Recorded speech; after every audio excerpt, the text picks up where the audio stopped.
Alhamdulillah, Allahumma salli ala Sayyidina Muhammad Rasulullah, amma ba'du. Faidatun fiqhiyatun, faedah dari sisi ilmu fikih. Setelah menjelaskan tentang bahwa niat itu menjadi amal apabila amalnya tidak bisa dilakukan karena uzur. Karena memang niat itu sendiri adalah ibadah.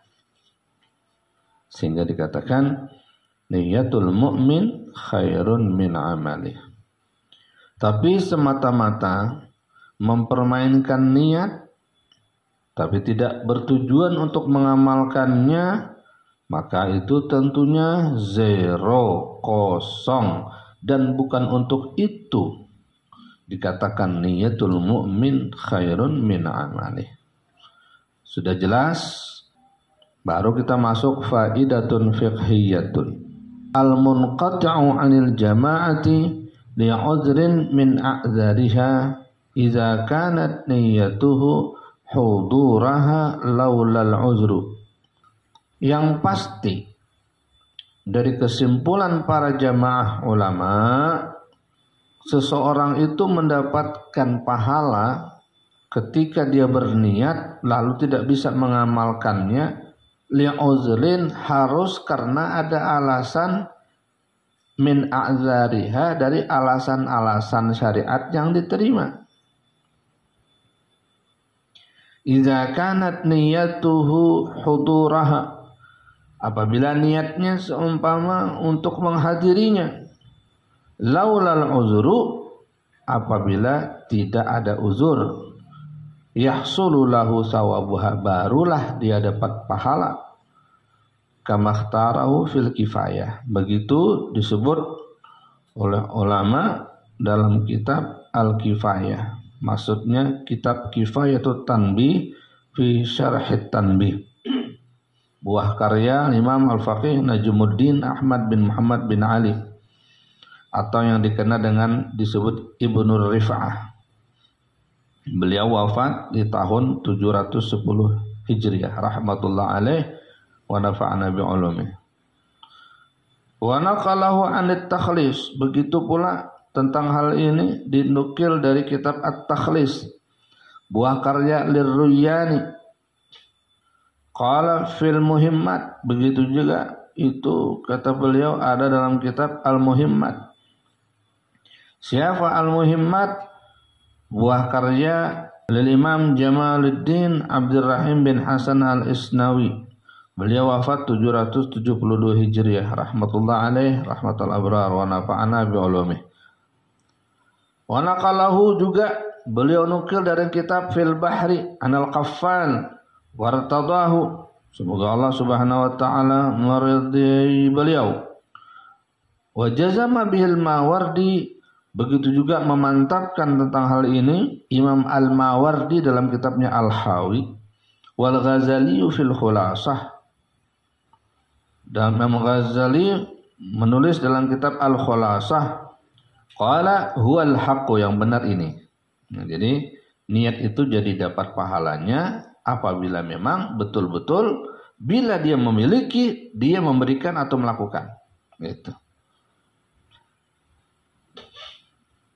Bukan seperti ada orang ketika diundang untuk acara, pas ada kelempengan, ada tamu, maka dia bilang, ya Allah maaf banget ya, pada niat banget mau hadir, ini ada tamu. Padahal dalam hatinya, untung sekalian dah bisa jadiin alasan, orang bisa jadi nerima saya nggak hadir karena ada tamu. Nah ini nggak dapat tuh, karena dia tidak punya niat. Cuman hanya dijadikan uzur, itu dijadikan alasan buat ngenakin orang yang ngundang. Qis ala hadza, silahkan kiaskan. Jadi urusannya hatimu itu. Dan Allah tentunya lebih tahu tentang keadaan hati kita. Intaha. Waqtara Subkiyu, dan Imam Subki mengambil pendapat, memilih anna mu'tadal jama'ati, bahwa kebiasaan jamaah, contohnya nih, kita biasa salat jamaah gitu. Iza tarakaha, apabila seseorang meninggalkannya li uzrin, karena ada uzur, sakit atau ada tamu atau dalam posisi perjalanan jauh gitu ya. Yahsulu lahu ajruha, dia dapat pahalanya tuh. Dia biasa jamaah, tiba-tiba ketiduran, itu kan uzur tuh.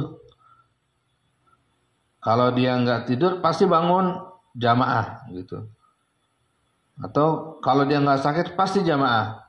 Nah itu sakitnya ketika meskipun dia tertidur dia tetap dapat pahala jamaah. Itu kata Imam As-Subki. Qala ibnuhu, maka kata putra beliau dalam kitab Tausyih, haza ablaghu, ini lebihan min qaulir Ruyani min wajhin, dari pendapat Imam Ruyani dari satu sisi. Wadunahu min wajhin, tapi lebih rendah lagi, kurang dari satu sisi. Lebihnya di mana, kurangnya di mana? Fa'ablahu, lebihnya itu min jihati, dari satu sisi, annahu lam yastarid fihil qasda, bahwa Imam Subki tidak mensyaratkan di situ ada maksud, niat. Jadi meskipun nggak niat untuk melakukan amal salat berjamaah, tapi kan udah kebiasaan jamaah, lalu meninggalkan jamaah itu karena uzur, maka dia tetap dapat gitu. Ini kalau kata putra beliau, ini kelebihan ini. Ya. Balik tafa bil adati sabiqah, tapi cukup dengan kebiasaan masa lalu. Wadunahu, tapi pendapat ini lebih rendah, lebih kurang dari satu sisi. Annahu istarata fihil adah, itu mensyaratkan cukup kebiasaan. Jadi ya, kalau biasa ketinggalan maka dapat pahala. Kalau nggak biasa nggak dapat berarti karena ketinggalan itu. Wa mimman ikhtara zalika al-Bulqini aidan, dan di antara ulama yang juga memilih pendapat ini Imam Bulqini juga. Wal musahhahu, dan yang disahihkan fi syarhil muhazzab, dalam kitab al-muhazzab, annahu, bahwasanya la yahsulu lahul ajru, tidak dapat pahala kalau cuma sekedar kebiasaan, enggak punya niat buat melakukan itu jamaah. Walakinnal muqtara al-awwalu, tapi yang diambil, yang terpilih adalah yang pertama. Jadi yang ditashih dalam kitab Al-Muhazzab kagak dapat. Tapi yang dipilih pendapat mukhtar yang pertama. Wal ahaditsus sahihatu, dan hadis-hadis yang sahih tadullu lidzalika, itu menunjukkan atas yang demikian itu. Intaha min kitabil asbah wan nazair lil Imam As-Suyuti.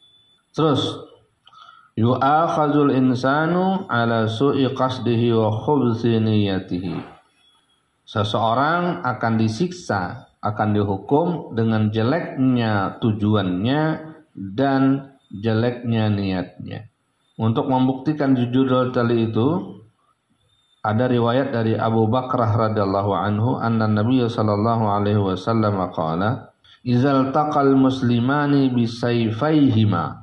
Apabila cekcok dua orang muslim, bisayfaihima, dengan kedua pedangnya, fal qatilu wal maqtulu finnar, maka yang membunuh dan yang dibunuh finnari, dua-duanya di dalam neraka.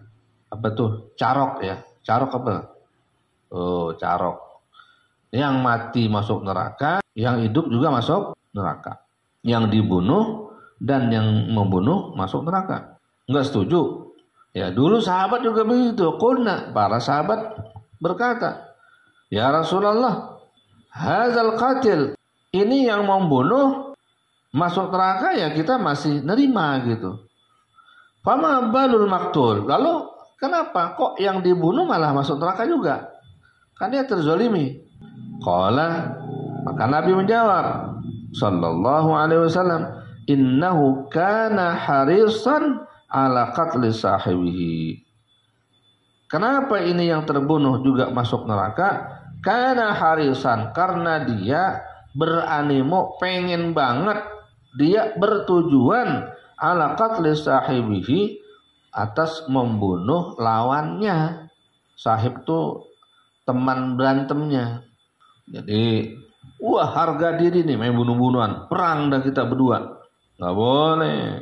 Wal mana, maksudnya annal qatila, bahwasanya yang membunuh yadkhulun nara, akan masuk neraka bin niyyati wal amali, dengan niat ingin membunuh, wal amali, dan pekerjaan membunuhnya. Dia masuk neraka dengan niat dan amalnya.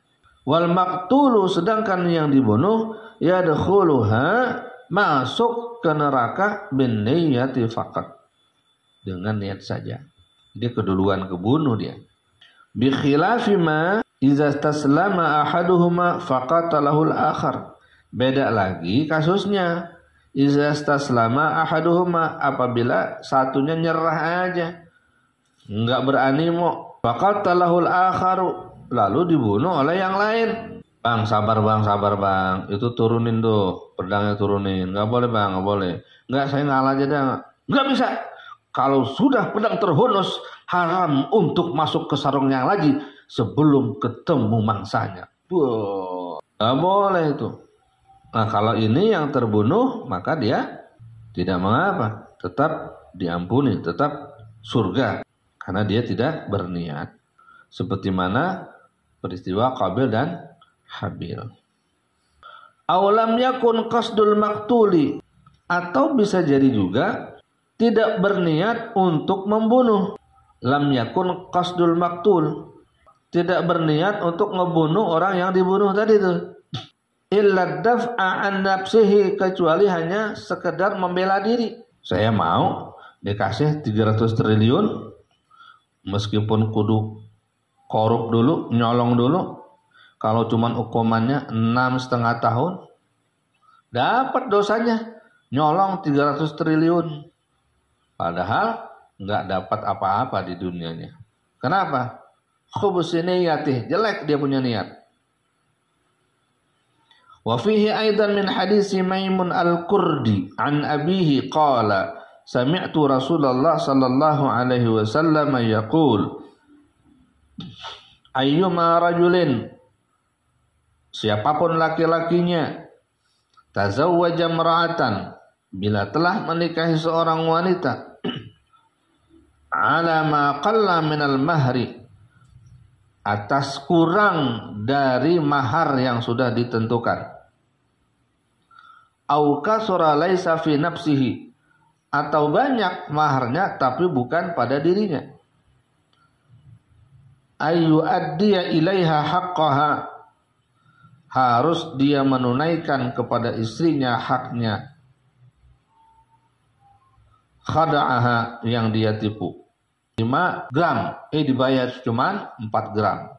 Bukan surah atau lebih, laisa fi nafsi, tapi bukan pada dirinya, maksudnya pinjaman atau apa gitu ya. Ayu addiya ilaiha, untuk dia menunaikan kepada wanita itu haknya, dia menipunya. Jadi biar keren doangan nih, ya enggak? Biar maharnya 5 gram, dia pinjam dulu dia tuh 1 gram. Kemudian begitu sudah selesai akad, ya, yang 1 gram tadi diambil lagi, dikasih ke orang lain yang dia pinjam. Ke istrinya cuma dikasih 4 gram. Itu berarti dia menipunya, nggak dibayar lagi. Famata, lalu dia mati, walam yuaddi ilaiha, sedangkan dia tidak lagi memenuhi pembayaran kepada istrinya, haqqaha, hak istrinya, laqiyallaha, lalu dia akan bertemu Allah pada hari kiamat, wa huwa zanin, dia dianggap berzinah dengan istrinya itu. Allah. Wa ayyuma rajulin, siapapun laki-lakinya, istadana dainan, yang berhutang dengan satu perhutangan, wa huwa la yuridu ayu addiya ila sahibihi haqqahu, dan dia tidak berniat, tidak ingin melunasi kepada orang yang dia berhutang kepadanya, tidak mau memenuhi haknya, khada'aha, dia menipunya, akhaza malahu, dia telah mengambil hartanya, famata, lalu dia mati, walam yu'addihi, belum juga dia melunasinya, laqiyallaha, dia bertemu kepada Allah, wa huwa sariqun, dia sebagai status orang pencuri. Hadis rawahu At-Tabrani fil Awsat nomor 1872. Intinya ini mengajarkan kita untuk hati-hati dalam berniat, karena niat kita dihitung, diaudit dalam persidangan Allah Subhanahu wa taala. Semoga kita diberi taufik untuk taat, dijauhkan daripada maksiat. Amin Allahumma amin. Iqra'u.